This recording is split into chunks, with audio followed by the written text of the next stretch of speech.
إيمان مفصل آمنت بالله وملائكته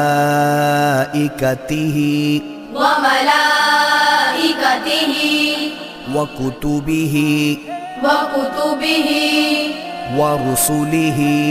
ورسله واليوم الآخر والقدر خيره وشره من الله